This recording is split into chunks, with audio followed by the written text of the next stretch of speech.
दोस्तों नमस्कार।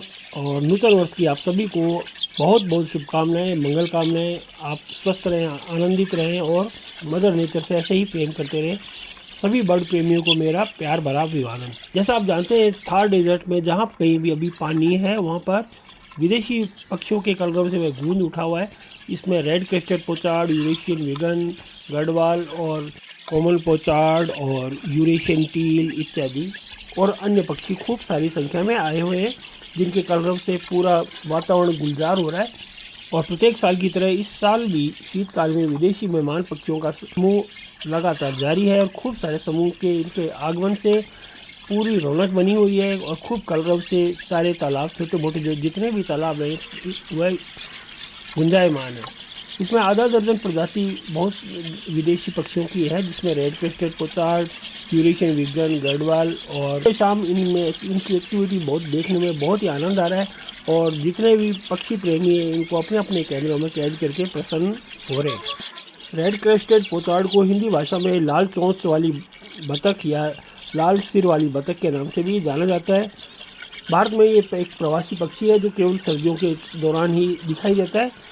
और अपने प्रवास के दौरान ये बहुत सारे समूह में रहती है। और अन्य प्रवासी बतखें जैसे रूडी शेल्डट और कॉमन पोचार्ड और कूट वगैरह इत्यादियों के साथ ये सामूहिक रूप से एक साथ इकट्ठी रहते हैं और घूमते रहते हैं। बतख की ये प्रजाति गोलाकार इसका सिर होता है और एक स्पष्ट रूप से अलग से पहचान में आती है। इसके शरीर की लंबाई लगभग 50 से 60 सेंटीमीटर तक होती है।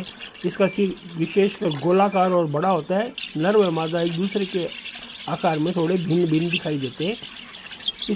इनकी फैमिली का नाम एनिटिडी है और जाति नेटा है और प्रजाति स्पीशीज रूफिना है।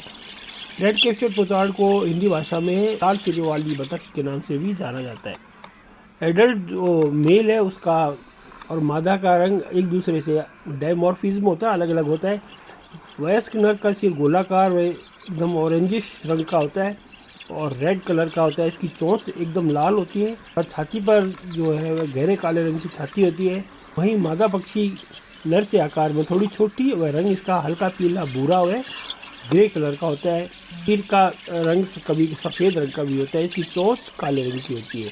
ये सुबह और शाम ज़्यादा एक्टिव रहते हैं और दिन में एक कोने पे बैठ के नींद लेते रहते हैं, खड़े होके एक आंख खोल के उसको देखते भी रहते हैं और सोते रहते हैं। बतखों की प्रजाति ज़्यादातर पानी में व पानी के आसपास किनारों पे दलदल की तरफ दिखती है। सुबह शाम ये ज़्यादा सक्रिय रहते हैं। इनका मुख्य भोजन जलीय वनस्पति, उनकी जड़ें, उनके छोटे छोटे बीज, ऊपरी हिस्से की टहनियाँ व नन्हे नन्हे पत्ते, कोमल पत्ते होते हैं। कभी कभी ये पानी में मिलने वाले छोटे छोटे कीट, हेडपोल, मकोड़े व अन्य जलीय जीव को खाते हैं। तैरते हुए डुबकी लगाकर जलीय वनस्पति को ऊपरी सतह पर लाकर फिर ऊपर खाते हैं। यह भी देखा जाता है कि ज़्यादातर समय नर पक्षी पानी में डुबकी मारकर अंदर पनडुब्बी की तरह जलीय वनस्पति को बाहर लाता है और बाद में नर व मादा दोनों में तैरते हुए से वनस्पति को खाते हैं, जैसे काई है अंदर की दूसरी अन्य वनस्पतियाँ। सर्दियाँ पूरी होने के बाद ये वापस अपने स्वदेश की तरफ पलायन कर जाते हैं। इस पक्षी के प्रजनन का समय भारत में सर्दियों के खत्म होने पर ही शुरू होता है। इस दौरान ये सभी पक्षी अपने अपने प्रजनन क्षेत्रों की तरफ वापस जहाँ से आते हैं वहीं चले जाते हैं। इनका प्रजनन दक्षिणी यूरोप, मध्य एशिया के देशों में होता है। प्रजनन के दौरान नर व मादा पक्षी अपने अपने क्षेत्रों में निचले हुए दलदली हिस्सों में एकत्रित हो जाते हैं। बाद में सभी जोड़े अलग अलग होकर अपने अपने घोंसले के लिए शांत व एकांत जगह ढूंढ लेते हैं, जहाँ कोई उनको डिस्टर्ब ना करे और इनका घोंसला भी सुरक्षित रहे। और दूसरे आतताई जैसे कुत्ते, लोमड़ियाँ या अन्य दूसरे प्रीडेटर पक्षी इनको नुकसान ना पहुँचाए, इसलिए ऐसे झाड़ झंखाड़ के बीच में जहाँ पानी भी हो, झाड़ झंखाड़ हो और वहाँ पे डायरेक्ट कोई अटैक ना कर सके, ऐसी जगह पे चुनकर अपने घोंसला बनाते हैं। नर व मादा दोनों मिलकर एक घोंसला बनाते हैं।